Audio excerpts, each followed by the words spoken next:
Merci beaucoup. Donc on va passer directement dans le vif du sujet. Je crois que Laurent avait l'intention de présenter non seulement l'art celtique, mais la façon dont il avait été reçu par les publics, par les populations. Et j'ai repris un petit peu ce thème. Je ne sais pas si j'aurai autant de connaissances que lui là-dessus. Par exemple, si on prend en 1908 les 8 volumes de Camille Jullian sur l'histoire de la Gaule, voilà à peu près ce qu'il dit de principal sur l'art celtique. Les Gaulois ont déformé jusqu'au néant la tête humaine de l'armorique, s'est trouvée réduite à un ovale, entouré de lignes sinueuses, dernier terme de l'œil et de la chevelure. Cependant, au travers de ces défaillances chroniques, l'originalité artistique des monnaies gauloises pointe et s'affirme peu à peu. Ce peu à peu, il va durer en France pratiquement jusqu'à 1950, parce qu'on a beaucoup de mal à considérer que les Celtes ont un art particulier. Autant la découverte des grottes préhistoriques a posé des questions sur leur antiquité et leur originalité, c'était fausse ou c'était des fausses ou quoi, mais on les a toujours reconnues comme des œuvres d'art. Ce n'est pas du tout le cas de l'art celtique. Il a fallu attendre en fait une révolution qui est la révolution des surréalistes, l'introduction de ce qu'on a appelé après les arts premiers en Europe, pour qu'on le considère comme un art. Par exemple, Georges Bataille, qui écrit un article sur le cheval académique en 1930, écrit ceci, entre autres: « La civilisation des Gaulois était comparable à celle des peuplades actuelles de l'Afrique centrale, représentant ainsi, au point de vue social, une véritable antithèse de la civilisation classique. » Donc en fait, c'est une époque où les artistes, soit littéraires, soit plastiques, se libèrent de la chape, du manteau classique, et les Celtes sont dans la nouvelle marmite, si vous voulez, par rapport à tout l'art académique qui encombrait l'Europe depuis quelques siècles.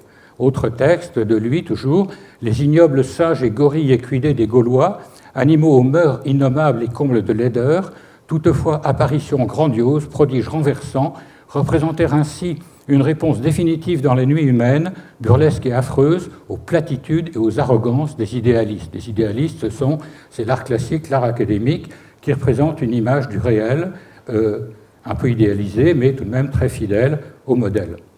Dans les années 1930, un an plus tard seulement, Picasso réalise cette sculpture. C'est un moulage, c'est un peu compliqué, que vous pouvez voir au musée de Malaga, qui représente un personnage féminin.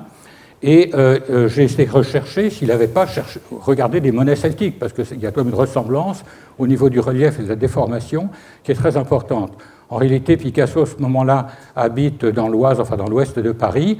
J'ai regardé des textes, j'ai même écrit des spécialistes, mais on n'a aucune attestation qu'il ait vu ou qu'il ait pensé à des monnaies gauloises en faisant ce modèle qu'il va pourtant répéter de nombreuses fois.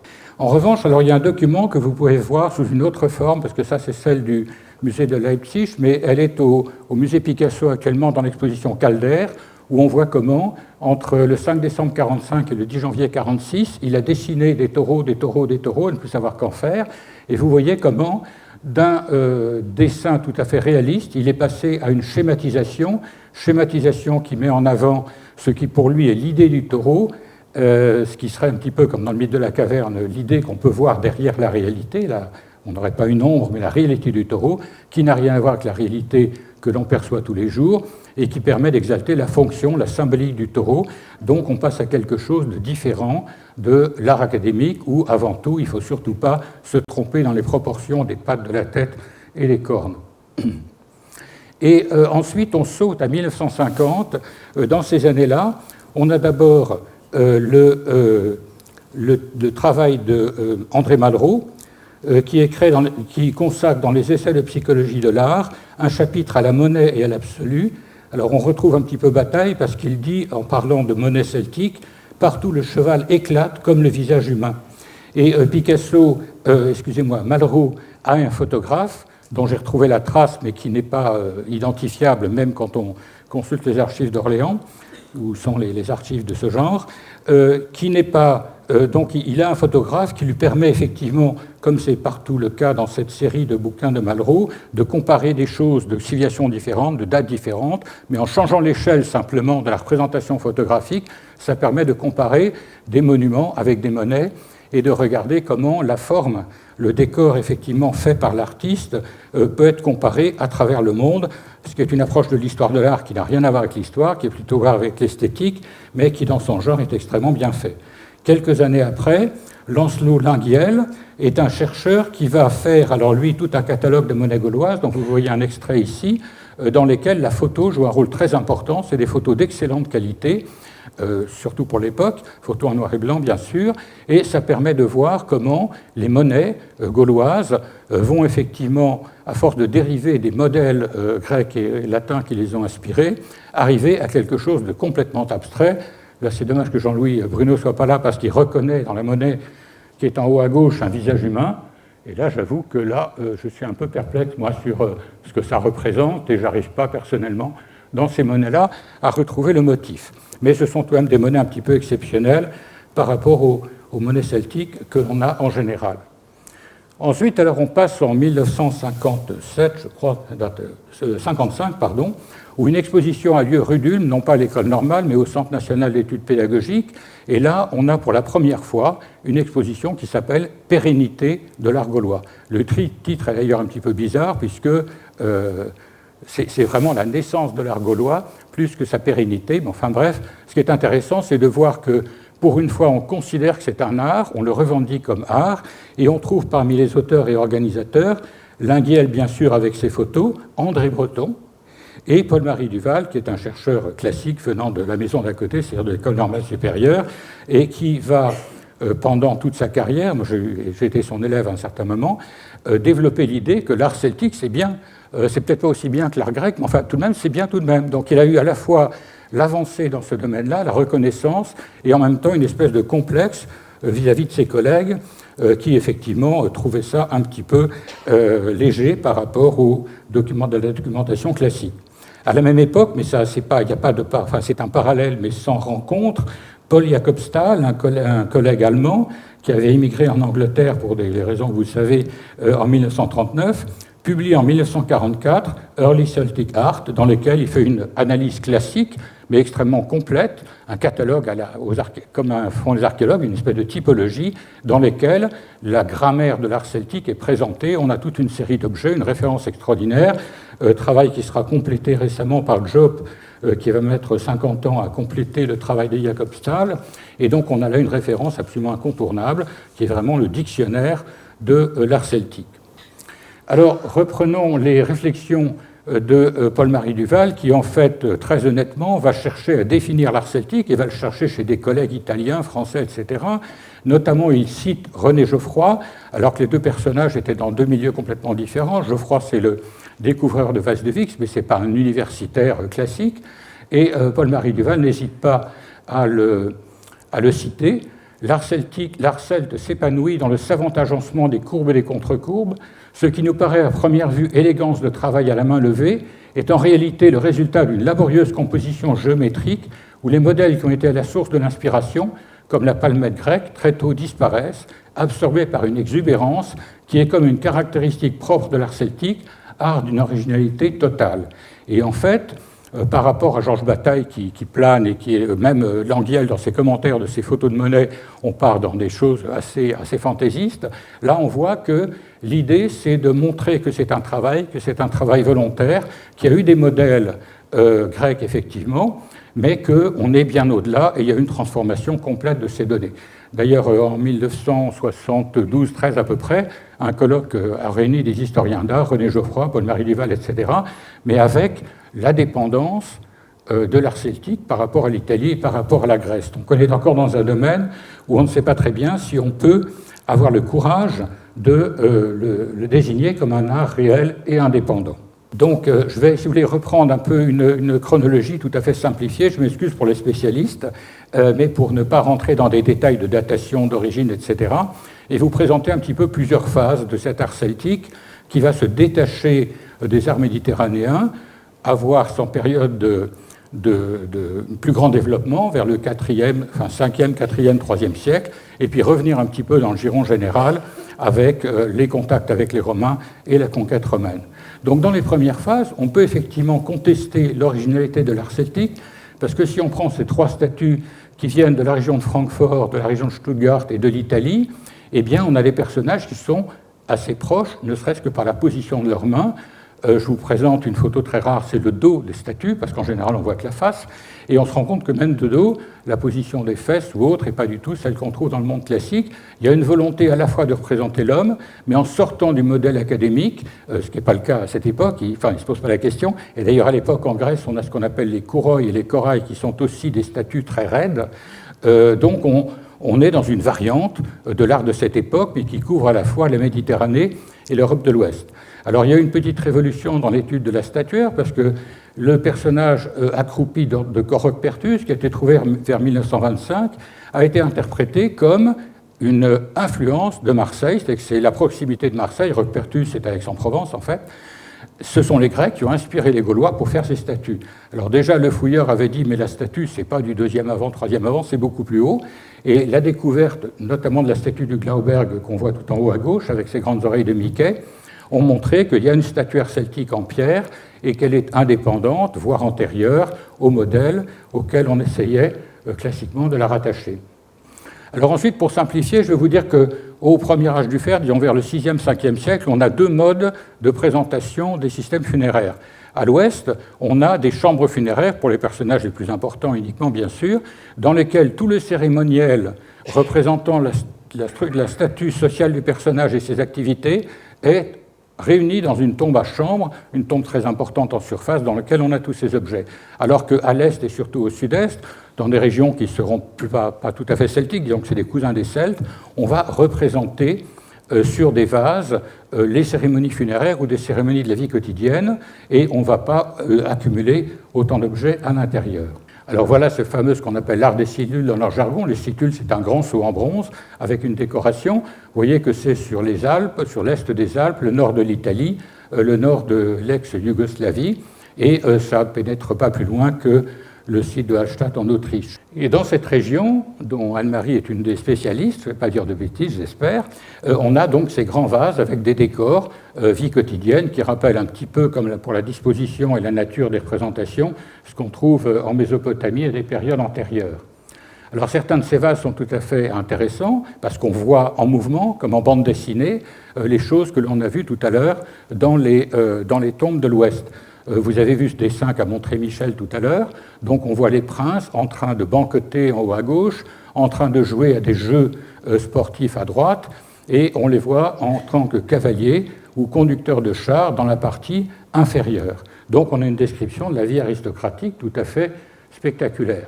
Alors l'original c'est ça, donc c'est des représentations en haut à gauche de chasse, au milieu de lutte comme tout à l'heure, et en bas quelqu'un qui porte une arère derrière un animal. On a aussi la place des femmes qui est représentée sur ces situles. On les voit dans les processions portant des présents comme d'autres personnages vers l'aristocrate principal ou bien servant à boire à un individu qui est assis sur un fauteuil. Madame Hamner, qui est une spécialiste autrichienne de ces questions, voit dans ces représentations des représentations d'initiation, de fête et d'initiation des jeunes à la vie de cour, à la vie aristocratique. Celle-ci vient de plus au sud, puisqu'elle vient de Bologne, mais elle représente aussi une femme en train de tisser, avec tous les épisodes du tissage, qui est un peu comme Pénélope dans l'Odyssée, une activité dans laquelle sont impliquées les femmes aristocratiques, même si sans doute, vraisemblablement, elles ne font pas elles-mêmes tout le travail. Récemment, on a trouvé tout à fait dans le nord-est de l'Italie une situle tout à fait extraordinaire, puisque celle-ci représente l'initiation sexuelle d'une jeune femme, et c'est quelque chose d'extrêmement précis et tout à fait exceptionnel. Ça passe de droite à gauche. À droite, on voit la rencontre entre un homme et une femme qui se disent bonjour, qui se présentent leurs attributs personnels. Ensuite, on a 2 ou 3 scènes d'accouplement dans des scènes apparemment de travail. Il y en a une qui est la première, il y a quelqu'un avec un marteau, on ne sait pas très bien ce qu'il fait. L'autre, il y a une femme en train de préparer la nourriture. La troisième, une femme en train de filer. Enfin, on a à gauche la position officielle de l'accouplement symbolique, je ne sais pas comment il faut dire, parce qu'on la trouve sur d'autres situles en fragmentaire. Et enfin, résultat de l'opération, à gauche, on a la naissance d'un enfant. Donc vous voyez la précision de cet art qui est extrêmement descriptif, extrêmement précis, et qui donne un aperçu, genre bande dessinée, de de la vie de ces aristocrates. La dernière représentation qu'on associe souvent au monde celtique directement, c'est un fourreau découvert à Hallstatt, le cimetière très important d'Autriche qui a donné son nom au premier âge du fer, et sur lesquels on voit des représentations de cavaliers, des personnages tenant une roue, qui ont abouti à... Je pense que cette épée a fait couler beaucoup plus d'encre que de sang, et les chercheurs, évidemment, ne sont pas d'accord sur l'interprétation. Eh bien, l'art celtique, ce n'est pas encore ça. Parce que là, on est dans le récit, on est dans la représentation, et on va complètement abandonner cela dès la fin du premier âge du fer, comme Václav Krota l'a bien montré dans un de ses livres, et on va passer à autre chose. Et à ce moment-là, vers le 6e, 5e siècle, on a des influences très importantes, évidemment, de l'Italie et à travers l'Italie et de la Grèce, et on va reproduire, on va importer des objets, vous les avez vus depuis 2 jours, et parmi ces objets, on a des représentations où on remplace un petit lion grec par un petit lion indigène, avec des interprétations là aussi qui diffèrent selon les auteurs, mais disons qu'on sort du réalisme ou sort de l'académisme, pour reprendre les mots de Bataille et autres surréalistes, pour entrer dans autre chose. On voit cette transformation également dans l'habillage des vases. Vous vous souvenez du vase de Lavaux, un vase grec habillé avec de l'or par-dessus. Ici, on a un vase de Schwarzenbach en Allemagne, dans lequel on a utilisé la palmette grecque, mais on l'a complètement fait exposer. Vous voyez en haut à droite une palmette de Cerveteri dans le monde étrusque, et en dessous, l'interprétation de Schwarzenbach. On ne reconnaît plus vraiment la palmette, mais on a une espèce de... On a, si vous voulez, cassé la représentation pour privilégier le rythme. Et je dirais le sculpteur, enfin je ne sais pas s'il faut appeler sculpteur quelqu'un qui travaille sur l'or, mais on me corrigera, on a décomposé la palmette, on l'a oubliée, et les éléments intermédiaires à la palmette sont aussi importants que la palmette. Et ça, il ne faut pas l'oublier, parce que dans l'art celtique, pour aller vite, le motif et le fond, c'est la même chose. Il n'y a pas de fond, il n'y a pas de premier plan. Tout est sur le même plan ou sur des plans différents, mais si vous voulez, les vides sont aussi importants que les pleins, et le motif d'origine, il disparaît parce qu'il est complètement absorbé dans la représentation graphique, et on oublie un petit peu le sujet. Alors, pour prendre des exemples un peu spectaculaires, vous avez ici le casque d'Agri, découvert dans une grotte et dans un terrier de blaireau par José Gomez de Soto, et interprété par plusieurs chercheurs, là aussi, depuis. Donc, je ne vais pas parler de la matière ici métallique, parce qu'il y a 2 éminents spécialistes dans la salle, mais vous voyez qu'on a plusieurs registres. On a des paragnathides, ces couvre-joues, et puis un couvre-nuque, et enfin un bouton au sommet du casque. En bas, c'est clair qu'on a des palmettes qui viennent bien du monde grec.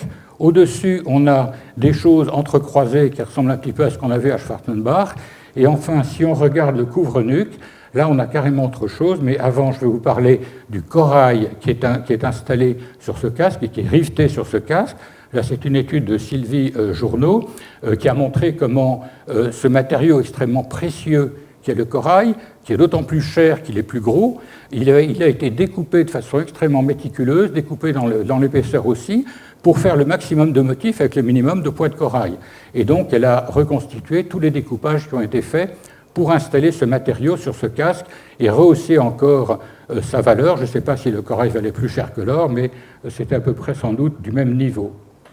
Revenons au couvre-nuque. Sur le couvre-nuque, on est en train de passer alors ce que Paul-Marie Duval, je crois, appelait le 2e art celtique, ou quelque chose comme ça, je ne me souviens plus très bien, c'est qu'on a cette fois-ci une nouvelle variété de frises dans lesquelles les motifs sont complètement intégrés les uns aux autres, et on ne reconnaît même plus le rythme tellement c'est compliqué. Vous voyez en haut ces motifs extrêmement complexes qui vont être développés complètement par les Celtes et qui ne sont plus du tout comparables à leur modèle. Alors Stéphane Verger a beaucoup travaillé là-dessus dans sa thèse, il y a déjà quelques années, et montre comment, alors là, les types différents correspondent à des régions et surtout à des chronologies différentes, mais dans un temps assez court, et on voit très bien ici comment l'esprit celtique, si je puis dire, c'est pas le carré, le rectangle et la symétrie, c'est quelque chose de beaucoup plus complexe, où les courbes entrent en jeu. Vous connaissez tous certainement les tricelles dont les Bretons nous rebattent les oreilles. Eh bien, on trouve souvent effectivement des symétries par 3, alors que dans l'art classique, les symétries par 2 écrasent un petit peu le vocabulaire. Quand on poursuit ces choses-là, c'est un travail qui a été fait par Félix Müller, on voit que ça continue, qu'on a toute une série de formes. Alors en haut, on a un exemple de symétrie, et en dessous, vous voyez comment on va complètement décomposer ce système. Il y a encore des symétries par 2, par 3 en longueur, en largeur, et puis ça continue avec des choses qui deviennent vraiment propres à l'art celtique. Je ne sais pas s'il y a sans doute d'autres exemples dans le monde, mais je ne les connais pas. Et là, c'est un bouclier qu'on a trouvé en Angleterre et dans lequel on a des motifs tout à fait originaux. Alors quand on discute, parce qu'on discute aussi entre nous de l'existence des Celtes eux-mêmes, on a des collègues qui pensent qu'il n'y a pas de Celtes en Grande-Bretagne, ce sont autre chose, les Prytanies, comme disent les auteurs latins et grecs. Quand on voit ces objets-là, je pense qu'il y a tout de même un cousinage, une parenté évidente entre ces populations de l'île et les populations du continent. Alors, il y a une autre série sur laquelle je ne m'étendrai pas parce que là c'est extrêmement compliqué, avec toute une symbolique. Ce sont les torques que l'on trouve dans les tombes princières, notamment en Allemagne moyenne et au Glauberg. Et là on voit qu'on a des personnages qui sont intégrés dans la composition, qui sont des personnages représentant quelque chose. On a un peu de mal à dire si c'est des monstres, si c'est des hommes ou si c'est des animaux. Là je vous renvoie à un archéologia dans lequel on avait traduit avec un certain nombre de collègues les données des expositions sur les grandes tombes celtiques il y a une dizaine d'années dans les documents d'archéologie, et vous verrez la subtilité de l'analyse d'Otto Hermann Frey ou des gens qui ont travaillé sur ces objets. En voici un autre. Ça, c'est un trésor qui a été trouvé dans le canton d'Uri en Suisse, début du IVe siècle. Et là aussi, si vous regardez un peu en détail, je vous laisse le temps de regarder l'image, vous allez identifier des personnages, des oiseaux, des éléments qui se mélangent avec eux. On ne sait pas très bien où s'arrêtent les personnages et où commence le décor abstrait. Entre abstraction et représentation de monstres ou de personnages humains, par définition, chez les Celtes, il n'y a pas de différence, il n'y a pas d'arrêt. C'est avant tout une construction dans sa finition qui est, où tous les éléments sont intégrés les uns aux autres. Regardez également les vides entre les personnages. Le motif n'est pas important. Il a certainement une signification pour eux qu'on a du mal à découvrir, mais ce n'est pas leur recherche à eux. Alors il y a toute une série de petits objets qui, assez curieusement, n'ont pas fait l'objet d'études détaillées par les archéologues. Il y a quelques articles là-dessus, une ou deux thèses, mais pas des choses très détaillées. Et là, c'est dans le 5e siècle surtout, puis ça s'étend un petit peu, où on a des inventions extraordinaires sur des petits objets. Les fibules, ce sont des broches qui servaient à accrocher des tissus ou des vêtements, et elles prennent une importance très grande à cette époque-là, dans les tombes les plus riches, qui sont moins importantes que les tombes du VIe siècle, Ve siècle, mais qui gardent tout de même une certaine technicité. Donc dans celle-ci, vous voyez la combinaison entre un oiseau en bas, une tête de bélier sans doute en haut, et puis toute une série de motifs qui vont relier ces deux animaux. Alors, ce n'est pas forcément baroque, on en a qui sont extrêmement épurés, comme celle-ci, qui est assez extraordinaire, qui a été trouvée dans le même ensemble d'ailleurs que d'autres fibules à masque beaucoup plus décorées, qu'on va voir après. Entre les deux, la fibule de Magnétine, qui a été trouvée en Bohême par Madame Sautzka, et qui est à la fois complètement anthropomorphe, ce qui est très rare, elle est unique dans son genre, je crois, enfin il y en a peut-être en Italie du Nord, Anne-Marie nous le dira si j'ai oublié ces choses-là. Mais ce qui est intéressant, c'est de voir que, bien qu'elle soit complètement anthropomorphe, le profil est tout à fait bizarre. On imagine mal un personnage classique représenté comme ça, mais il correspond à une forme d'arc de fibule typique qui a imposé en quelque sorte, qui a contraint le corps à être plié à la forme classique de cette fibule. Donc là, sur le même site que Oberwittichhausen, vous avez deux fibules qui sont tout à fait difficiles à décrire. Je n'essaierai pas de le faire, je vous laisse regarder, avec des têtes peut-être de lions, peut-être de personnages. Mais si vous retournez la fibule, vous verrez que vous aurez une autre lecture. Il y en a une qui a été trouvée pas loin d'ici, à Port-à-Binson. Donc à Port-à-Binson, on a une fibule du 5e siècle, tout à fait du même style, avec là aussi une tête de personnage. Dans ce sens-là, c'est un personnage âgé. En dessous, vous avez une tête de mouton qui est de l'autre côté. Et je pense que si vous manipulez la fibule, ce que je ne vous conseille pas à cause des conservateurs du musée, vous aurez une autre lecture de cet objet. Alors là, on remonte un tout petit peu dans le temps, mais sur le Glauberg, donc au nord de Francfort, on a dans la tombe une fibule extrêmement complexe. Là aussi, je vous renvoie au travail original de Otto Hermann Frey dans le catalogue de ce musée, ou bien à la traduction dans les documents d'archéologie. Alors il y a aussi des éléments beaucoup plus modestes. Vous voyez que même sur les petites fibules, on a des représentations qui intègrent complètement des animaux fantastiques, des éléments plus plastiques, et tout ça réuni dans un ensemble qui doit être lu parallèlement. Il y a aussi des fibules qui sont approchantes, beaucoup plus simples, des fibules à tête de canard, à tête de palmipède.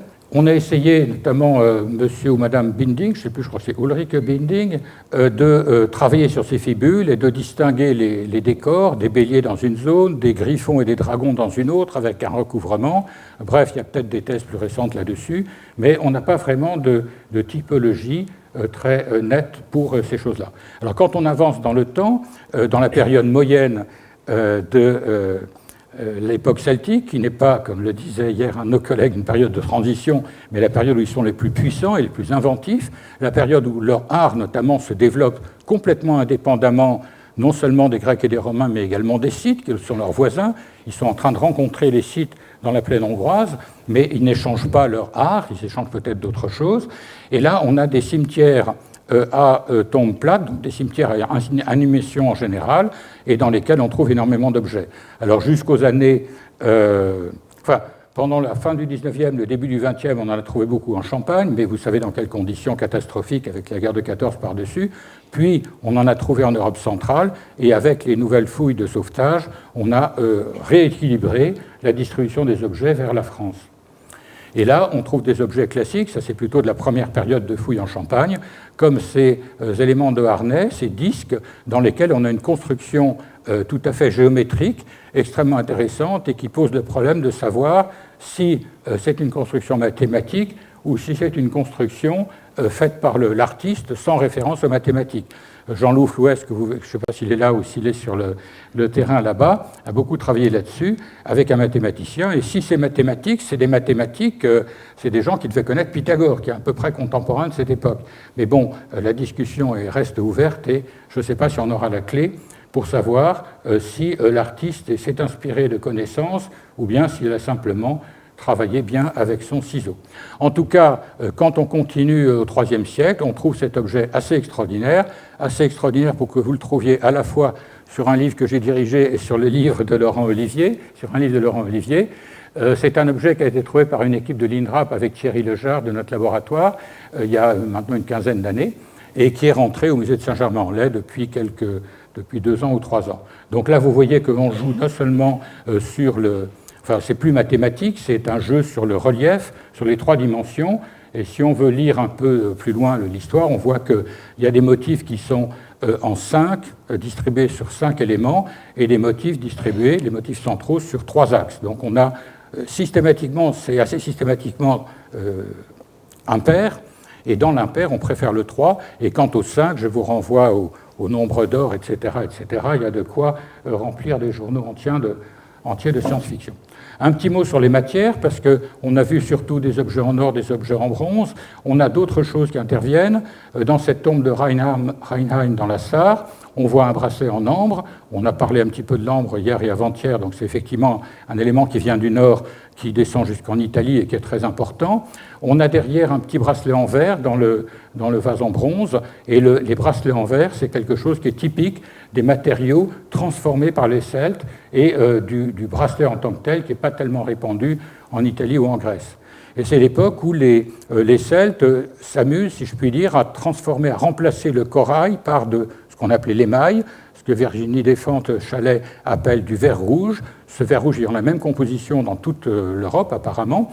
Donc c'est une spécialité locale, et cette matière artificielle correspond aussi quelquefois à des objets en fer, où le fer a été astiqué ou poli, je ne sais pas, pour remplacer le bronze. On a également sur l'Oinokoé de Bassiut, qui est trouvé en Moselle, mais qui est conservé à Londres, on a une de ces cruches, imitation d'un modèle grec, mais le modèle grec, on ne le reconnaît pratiquement plus, tellement on a modifié les motifs, les proportions, et surtout qu'on a ajouté de l'émail au lieu de mettre du corail. Alors il y a ensuite d'autres variantes plus récentes et avec des différences un petit peu régionales.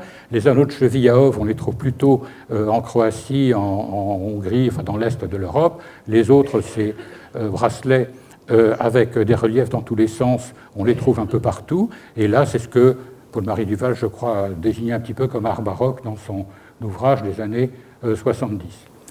Un mot encore, si j'ai un petit peu de temps, c'est que derrière ces décors qui nous paraissent abstraits ou bizarres ou baroques, comme vous voulez, il y a tout de même des motifs qui se cachent. Alors certains, on arrive bien à les suivre, et d'autres nous échappent et nous échapperont sans doute encore longtemps. Ici, on a une anse de vase qui a été découverte près de Berne, en Suisse, et qui est évidemment une importation méditerranéenne, où on voit la déesse des animaux, une déesse entourée de deux animaux. Quelquefois, c'est un arbre entouré de deux animaux, ça représente sans doute plus ou moins la même chose. Là, on est dans le réalisme le plus classique.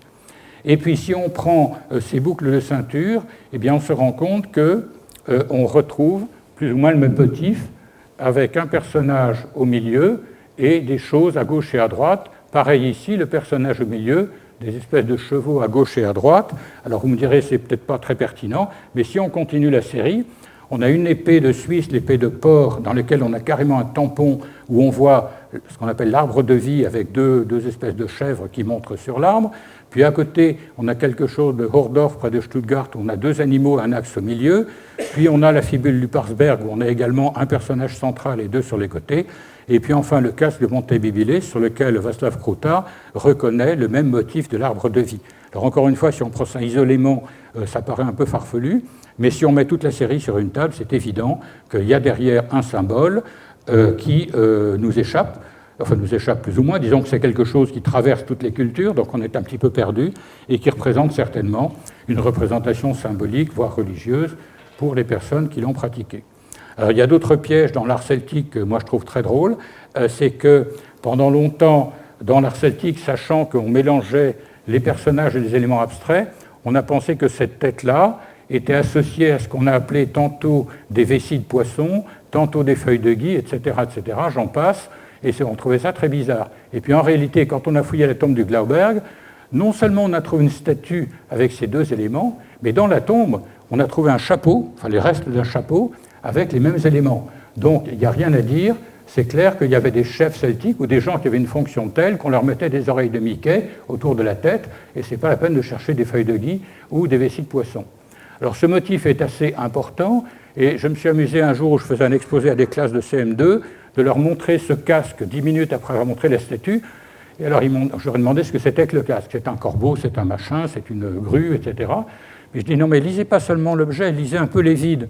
Et il y a un gamin qui m'a dit « Ah ben oui, c'est les mêmes oreilles de Mickey que vous nous avez montrées tout à l'heure ». Donc il y avait une lecture qu'il faut faire avec un certain recul, en oubliant nos conceptions de premier plan, de deuxième ou troisième plan, pour reconnaître, partir simplement des formes. Alors quand on part de formes un peu compliquées, cet objet-là qui est conservé à Brno, en Moravie, il a été d'abord identifié comme l'ornement d'un joug, puis on a dit que c'était l'ornement d'une cruche, qui paraît beaucoup plus vraisemblable, et Václav Krouta, avec un astronome, nous explique que c'est en fait des représentations des constellations. Là, j'avoue que moi, je suis totalement incompétent sur les constellations, mais vous voyez jusqu'où peut aller l'interprétation. Encore une fois, comme le modèle que j'ai montré l'autre jour pour la structure sociale de la Huneburg, c'est peut-être pas la réalité, j'en sais rien, on aura du mal à le savoir, mais il faut chercher tout de même des lectures de ce genre. Ce n'est pas simplement des choses gratuites, il y a certainement une symbolique derrière, mais imaginez quelqu'un qui interprète l'iconographie d'une église romane sans connaître la religion catholique, il aura beaucoup de mal. Je passe très rapidement sur les épées simplement pour vous rappeler que les Celtes sont pratiquement les seuls à faire des fourreaux en métal à cette époque, et ces fourreaux en métal, ce sont des exemples aussi d'art celtique tout à fait typiques, avec des motifs complètement abstraits pour Cortra et les éléments qui sont en haut à gauche, et à Prône et à Phinotrano, on trouve, on dirait presque un personnage, on ne sait pas si c'est un personnage ou une feuille qui est représentée en bas. D'autres éléments qui avaient été bien étudiés par des collègues de la France du Nord, on voit des boucliers, des fourreaux, excusez-moi, qui ont des éléments tout à fait communs, qui ont les mêmes poinçons entre Epieru, donc dans l'Oise, et Moscalo di Fabriano, dans le sud de l'Italie. Donc là, il y a des échanges extrêmement importants entre les artisans, et en plus, on a des éléments de détail dans ces fourreaux-là, qui fait que si on n'a pas le nez sur le fourreau, ce qui est dangereux, surtout si c'est un guerrier en action, eh bien, on ne se rend pas compte qu'il y a eu un clic qui a été fait à un moment, qui doit signifier quelque chose, mais qui nous échappe complètement. Donc il y a certainement une lecture symbolique qu'il faudrait faire, mais que la plupart du temps, on est incapable de faire. Ici, une petite présentation de bracelets, parce que c'est extrêmement important. Au 2e, 1er siècle, en énormément, avec des variantes locales qui ont été très bien étudiées. Et puis enfin, on a l'exemple classique des monnaies qu'on a un petit peu vu au départ, le modèle ici d'une monnaie romaine, sa transformation qui est encore à peu près lisible, on reconnaît le cheval et on reconnaît la tête, mais si on continue, vous voyez que la tête n'intéresse pas tellement les Celtes, l'idée de reproduire l'original passe très rapidement, surtout quand on passe des monnaies en or à des monnaies dans d'autres matières, avec des monnaies qui ont un poids et une valeur beaucoup moindre. Ce qu'ils veulent absolument, eux, c'est ne laisser aucun vide dans le cercle. Ça, c'est la préoccupation principale. Alors, qu'est-ce qu'on met pour remplir le vide? Bon, on va mettre la tête pour que ça donne confiance aux utilisateurs, mais en même temps, on va mettre tout un tas d'éléments, et progressivement, la tête va disparaître, et vous voyez qu'on a des compositions, alors qui nous, maintenant, avec notre œil de gens du XXIe siècle, ne nous pose pas de problème, on en a vu pire dans les musées d'art contemporain, mais vous voyez qu'on a oublié complètement le motif, et que ça ne... même si c'est des monnaies qui doivent représenter quelque chose, ça ne fait rien, c'est l'art, c'est la morphologie, les habitudes des gens qui vont s'imposer.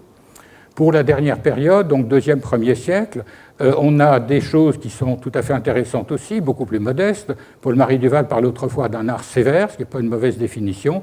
Vous voyez que même si on continue une certaine fantaisie, c'est un peu plus rude, un peu plus calme, encore que, alors ça, vous l'avez vu aussi hier, ce sont des sculptures en bois. Là aussi, il ne faut pas oublier l'arbre de vie, avec le personnage au milieu qu'on suppose, mais on voit ses deux mains, et puis les animaux dressés à ses côtés, ça a été trouvé dans un puits. Et tout en étant sévère, cet art du 1er siècle avant notre ère, du 2e, 1er siècle avant notre ère, à l'intérieur des motifs, vous voyez des cerfs complètement déformés, mais qui font apparaître la réalité. Notre collègue hier a montré les images originelles de cerfs, on peut les rapprocher effectivement des animaux. Par contre, sur ce vase-là, l'animal est complètement déformé. On a un art tout à fait baroque, que moi je trouve merveilleux, mais on peut ne pas aimer, et qui, là aussi, vous voyez, le vide derrière a complètement disparu. Alors pour terminer, qu'est-ce qui se passe à l'époque romaine? Des auteurs des années 1950, comme Fernand Benoît et autres, etc., ont essayé beaucoup de chercher, non seulement dans l'art romain, mais dans l'art roman aussi, des subsistances de l'art celtique. Moi, je ne travaille pas comme eux, c'est-à-dire que je vois effectivement des subsistances. Bon, d'abord là, c'est un hôtel romain dans l'Indre. On a évidemment un personnage qui est Cernunnos, un dieu gaulois, avec des amours, ce qui n'est pas très gaulois.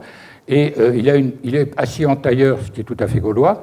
Mais vous voyez que la composition est classique, avec un fond et un premier plan. Et en fait, si on s'amuse à détailler, à enlever le motif et à détailler les vides, vous voyez que les vides sont organisés aussi, qu'il y a une symétrie, qu'il y a quelque chose à lire dans les vides, et ça c'est une subsistance de l'art celtique que l'on peut retrouver dans des œuvres qui ont déjà la technique et les matériaux classiques. Je vous remercie de votre attention.